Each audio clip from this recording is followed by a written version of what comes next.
சிறுகதைக்கு ஆசை சரியில்லை. அடுத்து வர எபிசோடில் நம்ம மொத்த மீனாவும் இருந்துக்கிட்டு என்னதான் அம்மா மேலே நீங்கள் கோவமா இருந்தாலையும் அவங்க நம்மளுடைய அம்மா அப்பா எப்படிப்பா நம்ம அம்மாவை அங்கே விட்டுட்டு நம்ம இங்கே சந்தோஷமாக இருக்க முடியும்? எப்படியாவது நம்ம அந்த வீட்டுக்குள்ளே நான் கண்டிப்பாக உங்கள் எல்லாத்தையும் நான் கூட்டிகிட்டு போகிறேன்.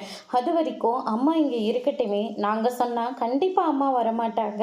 ஆனால் நீங்கள் ஒரு வார்த்தை சொன்னால் கண்டிப்பாக அம்மா வருவாங்கப்பா. தயவு செஞ்சு நீங்களாவது அம்மாவை வந்து கூப்பிடுங்கப்பா அப்படின்ற மாதிரி நம்ம முத்து வந்து சொல்லிக்கிட்டு இருக்காங்க. உடனே மீனாவும் இருந்துட்டு ஆமாம் மாமா நீங்கள் வந்து கூப்பிடுங்க, அதுக்கப்புறம் கண்டிப்பாக அத்தை வருவாங்க அப்படின்ற மாதிரி சொல்லிடுறாங்க.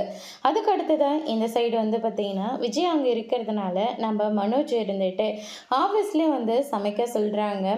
நம்ம ஜீவா தான் வந்து சமைச்சிட்டு இருக்காங்க. காய்கறி கட் பண்ணுறது எல்லாத்தையுமே நம்ம சந்தோஷ் வந்து பார்த்துக்கிட்டு இருக்காங்க. நம்ம அண்ணாமலை இருந்துட்டு முத்துவோட பேச்சையும் மீனாவோட பேச்சையும் கேட்டுக்கிட்டு விஜயா கூப்பிட்றதுக்காக ஷோரூம்க்கு வராங்க. இவ தான் இப்படி பிடிவாதமாக வேலை செய்கிற இடத்துல இருக்கானா, உனக்கு கூடவா அறிவு வேண்டாம் அப்படின்ற மாதிரி மனசை பிடிச்சி திட்டிகிட்டு இருக்காங்க. அம்மா இங்கே இருக்கிற போது வெளியே போங்கன்னு நான் எப்படி அம்மா கிட்ட சொல்ல முடியும்? அதனால தான் அம்மா இஷ்டப்படியே இங்கே இருக்கட்டும்னு சொல்லி நானும் விட்டுட்டேன் அப்படின்ற மாதிரி மனோஜ் வந்து சொல்லிட்டு இருக்காரு. அதுக்கு அடுத்ததான் மனோஜ் சொன்னதை கேட்டோன்னு விஜயா ரொம்பவே ஷாக் ஆகுறாங்க.